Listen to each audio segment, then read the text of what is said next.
नमस्कार, राधे राधे दोस्तों। मैं मनीष शर्मा स्वागत करता हूं आपका अपने YouTube चैनल उद्देश्य पथ पर। अब आपका हर एक कदम होगा सफलता की ओर।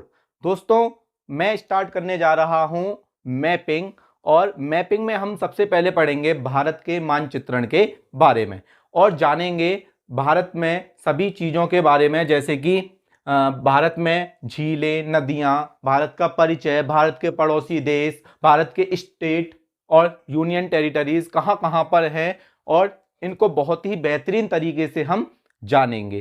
ठीक है दोस्तों, और आपको इतना कंफर्म कर देता हूं कि आपको ये अच्छे से याद हो जाएंगे, आप कभी इनको भूल नहीं पाएंगे अगर आप ये वीडियो अच्छे से देखेंगे तो। ठीक है, तो बच्चों स्टार्ट करते हैं। भारत का परिचय। भारत का परिचय हम स्टार्ट करेंगे, और भारत का परिचय सबसे पहले हम बात करेंगे अपने प्यारे भारत के बारे में। और हमारा प्यारा भारत, जिसकी राजधानी नई दिल्ली है। ठीक है दोस्तों, और मुद्रा जो चलती है भारत में वो है रुपया। ठीक है, अब हम ये जानेंगे कि जो भारत है, भारत का नाम जो भारत है वो कैसे पड़ा। तो भारत का नाम भारत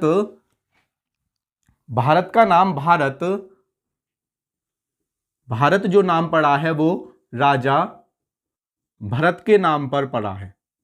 ठीक है, इंडिया जो है भारत का नाम वो किसने दिया है?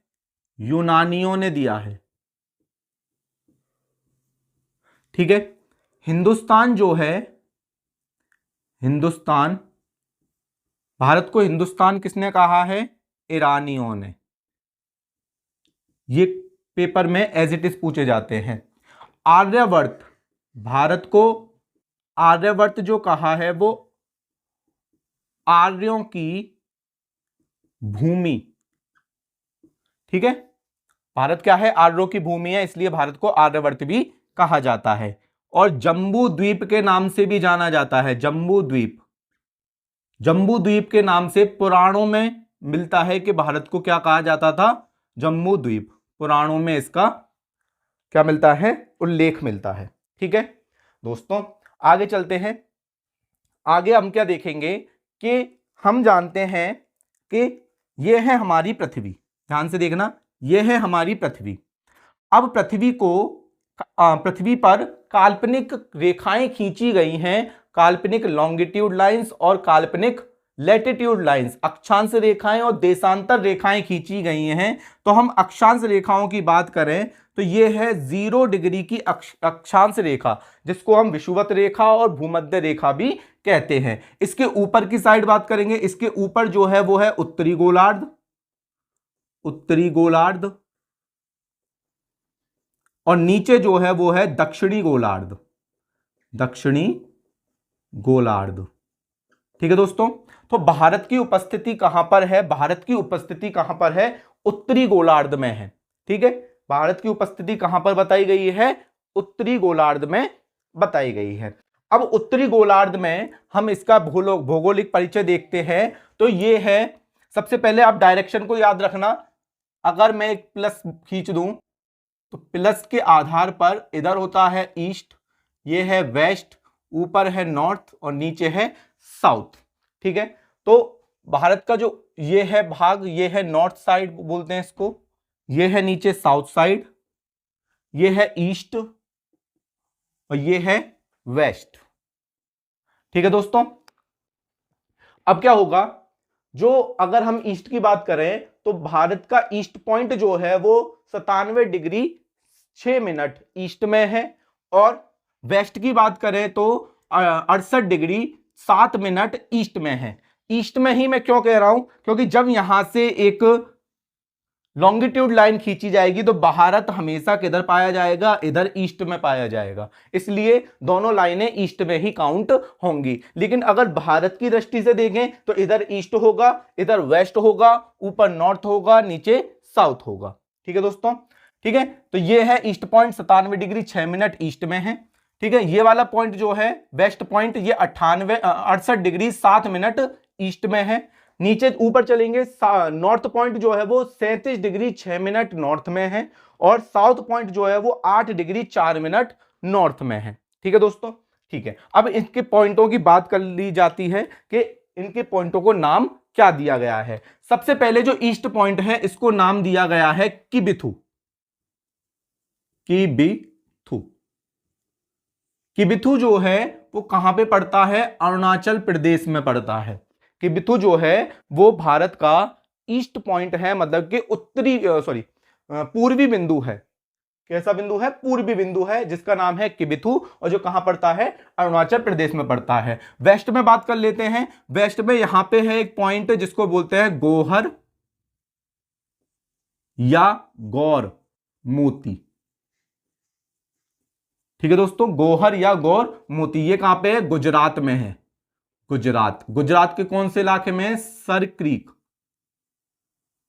सर क्रीक, अभी क्रीक के बारे में मैं आपको बताऊंगा। ठीक है, ये है हमारा पश्चिमी बिंदु या वेस्ट पॉइंट। ठीक है, उत्तरी बिंदु की बात करते हैं। उत्तरी बिंदु है इंदिरा कॉल। इंदिरा कॉल, ये कैसा बिंदु है, उत्तरी बिंदु। उत्तरी बिंदु है और ये कहां पे है, लद्दाख में है। लद्दाख में। ठीक है दोस्तों, ये है लद्दाख में। अगर अभी हम मेनलैंड की बात कर रहे हैं, मतलब मुख्य भूमि की बात कर रहे हैं, तो मुख्य भूमि के आधार पर दक्षिणी बिंदु है cap Comorin. Cap Comorin, cap Comorin. Cap Comorin कहां पे है, तमिलनाडु में है, ध्यान रखना तमिलनाडु में है। ठीक है, तमिलनाडु के कौन से उसमें है, कन्याकुमारी में, कन्याकुमारी तमिलनाडु। ठीक है, अगर ये तो मुख्य भूमि का दक्षिणी बिंदु हो गया। अगर भारत का दक्षिणी बिंदु पूछा जाए तो वो यहां पे है निकोबार में, यह है निकोबार। ठीक है, और यह है अंडमान। अंडमान। ठीक है दोस्तों, तो यहां पे बिंदु है, इसको बोलते हैं इंदिरा पॉइंट। इंदिरा पॉइंट। ठीक है, इसी के दूसरे नाम है Pygmalion point. Pygmalion, Pygmalion point या पिगमेलियन बिंदु भी बोल सकते हैं। ठीक है दोस्तों, और इसका और भी एक नाम है जिसको बोलते हैं पारसेन। पारसेन बिंदु, या इसको हम बोल सकते हैं लाहीचिंग। लाहीचिंग। ठीक है, ये तीनों जो हैं, पिगमेलियन बिंदु, पारसेन बिंदु, लाहीचिंग बिंदु, ये तीनों किसके नाम हैं, इंदिरा पॉइंट के नाम हैं। ठीक है दोस्तों, अब हम क्या देखेंगे, अब हम देखेंगे कि भारत का एरिया कितना है। एरिया की हम बात करें, भारत का जो एरिया है, क्षेत्रफल जो है, भारत का क्षेत्रफल 32,87,263 किलोमीटर स्क्वायर है। भारत का जो क्षेत्रफल है वो कितना है, 32,87,263 किलोमीटर स्क्वायर है। ये विश्व का 2.4% है। ठीक है, याद रखना, विश्व का 2.4% क्या है, भारत का क्षेत्रफल है। और विश्व में भारत की जो रैंक है क्षेत्रफल की दृष्टि से, वो कौन सी है, 7वीं रैंक है। विश्व में भारत की रैंक क्षेत्रफल की दृष्टि से कौन सी है, 7वीं रैंक है। ठीक है, अब दोस्तों हम क्या देखेंगे कि नॉर्थ से साउथ सीमा कितनी है, मतलब लेंथ कितनी है, नॉर्थ से लेके साउथ पॉइंट तक की लेंथ कितनी है, और वेस्ट से या ईस्ट से लेके वेस्ट पॉइंट तक की लेंथ कितनी है। तो जब हम नॉर्थ से साउथ पॉइंट की सीमा देखेंगे, मतलब कि लेंथ देखेंगे, तो नॉर्थ से साउथ पॉइंट की लेंथ जो है वो 3214 किलोमीटर है। ठीक है दोस्तों, कितनी है, नॉर्थ से साउथ की लेंथ कितनी है, 3214 किलोमीटर।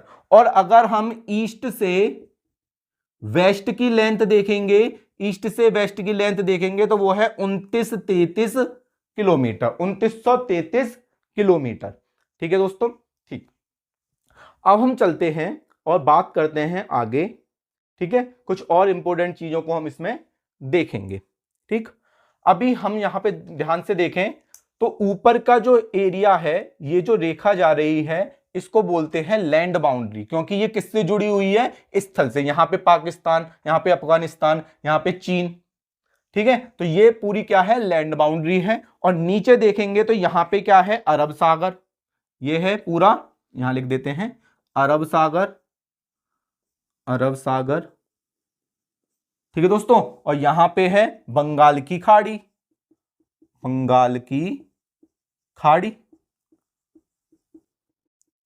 ये बंगाल की खाड़ी है, ये अरब सागर है, और नीचे की साइड क्या है? नीचे की साइड है हिंद महासागर। ठीक है दोस्तों, नीचे क्या है? हिंद महासागर। तो ये जो बाउंड्री है ये वाली, ये किससे जुड़ रही है? वाटर से जुड़ रही है। ऊपर वाली बाउंड्री किससे जुड़ रही है? स्थल से जुड़ रही है, लैंड से जुड़ रही है। तो हम इसकी लैंड बाउंड्री देख लेते हैं। इसकी जो लैंड बाउंड्री है, लैंड बाउंड्री, लैंड बाउंड्री समझ में आ गई? लैंड बाउंड्री, स्थल सीमा, स्थल सीमा है 15,200 किलोमीटर। 15,200 किलोमीटर क्या है? भारत की स्थल सीमा है। वाटर सीमा देखेंगे, वाटर बाउंड्री, वाटर बाउंड्री देखेंगे वो है 6100 किलोमीटर। कितनी है? 6100 किलोमीटर मुख्य पृष्ठ की, मतलब कि मुख्य भूमि की वाटर बाउंड्री जो है वो 6100 किलोमीटर है। अगर मैं इसमें द्वीप को भी इंक्लूड कर लूं, द्वीप मतलब कि आइलैंड को भी इंक्लूड कर लूं, जैसे अंडमान को, निकोबार को, लक्षद्वीप को, इन सभी की बाउंड्री भी इंक्लूड कर लूं, तो टोटल वाटर बाउंड्री कितनी हो जाएगी? Total water boundary, total water boundary हो जाएगी 7516.6 किलोमीटर। 7516.6 किलोमीटर क्या हो जाएगी? टोटल वाटर बाउंड्री हो जाएगी। ठीक है दोस्तों, समझ में आ रहा है आपको? अगर वीडियो अच्छी लग रही हो, पसंद आ रहा हो, समझ में आ रहा हो, तो लाइक जरूर करना। अब देखते हैं दोस्तों, कुछ चीजें बताने से पहले मैं आपको एक दो चीजें और समझा देता हूं। जैसे कि बात करते हैं बे की, ठीक है, बात करते हैं गल्फ की और क्रीक। क्रीक जैसे कि यह है बंगाल की खाड़ी, बे ऑफ बंगाल। ठीक है, जैसे कि यहां पे है गल्फ ऑफ खंबात, खंबात की खाड़ी। यहां पे है सर क्रीक। तो ये क्रीक, गल्फ और बे क्या होते हैं, उन चीजों को हमें समझना है। तो ध्यान रखना, एक ऐसा जल निकाय, एक जल निकाय है, चारों तरफ जल निकाय है, और उसके तीन साइड से, वो जल निकाय तीन साइड से स्थल से घिरा हुआ है। कोई जल निकाय जब तीन साइड से स्थल से घिरा होता है तो उसको हम बोलते हैं क्या? उसको हम बोलते हैं बे या गल्फ या क्रीक। ठीक है, उसको हम बे भी बोल सकते हैं, गल्फ भी बोल सकते हैं, क्रीक भी बोल सकते हैं। अब इनमें अंतर क्या है? अंतर यह है कि जो बे होगा, उस जल निकाय की चौड़ाई सबसे ज्यादा होगी तो वो बे कहलाएगा। बे की अपेक्षा अगर उसकी चौड़ाई कम होगी तो वो गल्फ कहलाएगा। गल्फ की अपेक्षा अगर उसकी चौड़ाई और कम हो जाएगी तो वो क्रीक कहलाएगा। ठीक है दोस्तों, अगर यदि जल निकाय की चौड़ाई सबसे अधिक हो तो उसको हम बोलेंगे, क्या बोलेंगे? उसको हम बोलेंगे बे। ठीक है, बे की अपेक्षा चौड़ाई क्या हो? चौड़ाई कम हो तो उसको हम बोलेंगे गल्फ। और क्रीक, गल्फ की अपेक्षा चौड़ाई क्या हो? कम हो तो उसको हम बोलेंगे क्रीक। इसका मतलब ये हमें समझ में आया कि बे, सबसे बड़ी बे, उससे छोटा होगा गल्फ, गल्फ, और उससे छोटा होगा क्रीक, उससे छोटा क्या होगा? क्रीक। ठीक है, ठीक है दोस्तों, ठीक है। कभी कभी क्या होता है, दिखने में कोई वाटर बॉडी जो है दिखने में बे जैसी लगेगी लेकिन उसको क्या कहा जाएगा, गल्फ कहा जाएगा। कोई कोई वाटर बॉडी गल्फ जैसी लगेगी लेकिन उसको क्या कहा जाएगा, बे कहा जाएगा। तो इस चीज को आपको ध्यान रखना है, ये है अपवाद। ठीक है, आगे चलते हैं, इन्हीं चीजों को समझेंगे और देखेंगे। तो सबसे पहले हमने क्या देखा, बंगाल की खाड़ी। देखो इधर भी स्थल और इधर भी स्थल, यहां पे है म्यांमार, म्यांमार है तो ये भी स्थल हो गया पूरा यहां तक, और ये बीच में वाटर बॉडी है, ठीक है, जल निकाय है तो ये हो जाएगा बे ऑफ बंगाल। बहुत बड़ा जल निकाय है तो ये हो जाएगा बे ऑफ बंगाल, मतलब बे हो गया। ठीक है, यहां पे देखेंगे, यहां पे स्थल, यहां पे स्थल, यहां पे वाटर बॉडी, यहां पे वाटर बॉडी है ऐसे करके। ठीक है, तो इसको बोलेंगे, इसको बोलेंगे गल्फ ऑफ खंबात या खंबात की खाड़ी, खंबात की, खंबात की खाड़ी। ठीक है, ये क्या है, गल्फ है, ध्यान रखना ये क्या है, गल्फ है, ये गल्फ है। ठीक है, ऐसे ही यहां पे है वाटर बॉडी एक, ये वाटर बॉडी है, इसको बोलेंगे कक्ष की खाड़ी, कक्ष की खाड़ी। ठीक है, ये भी क्या है, गल्फ है, ये भी क्या है, गल्फ है। यहां पे है एक छोटी सी वाटर बॉडी जिसको बोलेंगे सर क्रीक, सर क्रीक। ध्यान रखना ये, अब ये देखो सबसे बड़ा ये, मतलब सबसे बड़ा ये था, ठीक है, ये चौड़ा मुंह वाला है, ये बड़ा है, फिर उससे कम का ये है, फिर सबसे कम का ये है, तो इसको बोलेंगे क्रीक। ठीक है, इसी सर क्रीक के नीचे आपको याद रखना है, वैसे सर क्रीक सबसे ज्यादा इंपॉर्टेंट है। सर क्रीक के नीचे एक और क्रीक है जिसको बोलते हैं कोरी क्रीक, और कोरी क्रीक के नीचे एक और क्रीक है जिसको बोलते हैं गोडिया क्रीक। ठीक है, तो ये यहां पे 3 क्रीक पड़ते हैं, लेकिन सबसे ज्यादा इंपॉर्टेंट क्या है, सर क्रीक। और सर क्रीक पर ही कौन सा पॉइंट है, गोहर मोती, जो कौन सा पॉइंट है, पश्चिम पॉइंट या वेस्ट पॉइंट है। ठीक है, समझ में आ गई। यहां पर देखेंगे दोस्तों, यहां पर जो एक वाटर बॉडी है जिसको हम बोलते हैं मन्नार की खाड़ी, मन्नार की खाड़ी। ठीक है, अब ये दिखने में तो क्या लग रही है, ये है गल्फ, है ना, दिखने में तो बे जैसी लग रही है क्योंकि बड़ी है, बड़ा मुंह दिख रहा है इसका, लेकिन ये क्या कहलाएगी, गल्फ। और श्रीलंका और पाकिस्तान, सॉरी, श्रीलंका और भारत को अलग करने के लिए यहां पे एक जल संधि है जिसको बोलते हैं पाक जल संधि, पाक जल संधि। ठीक है, और पाक जल संधि तो यहां पे भी एक वाटर बॉडी होगी, इसको बोलते हैं पाक खाड़ी, और ये पाक खाड़ी क्या है, बे है। अब इसका दिखने में तो छोटा है, लग तो ऐसा रहा है कि ये गल्फ है, लेकिन गल्फ नहीं है, ये बे है, ये बे नहीं है, ये गल्फ है। ध्यान रखना, मन्नार की खाड़ी क्या है, गल्फ है, और पाक खाड़ी क्या है, बे है। ठीक है, समझ में आ गया दोस्तों आपको। ठीक है, अब हम यहां पे कुछ चीजों के बारे में बात और कर लेते हैं, जैसे कि यहां पे है हमारा लक्षद्वीप, लक्षद्वीप। ठीक है, लक्षद्वीप के बाद ये है मिनिकॉय, मिनिकॉय। लक्षद्वीप के नीचे क्या है, मिनिकॉय, और मिनिकॉय के नीचे क्या है, मालदीव, मालदीव, ये रहा मालदीव। अब क्या होगा कि मिनिकॉय और मालदीव को अलग करने के लिए एक वाटर बॉडी है, एक जल निकाय है।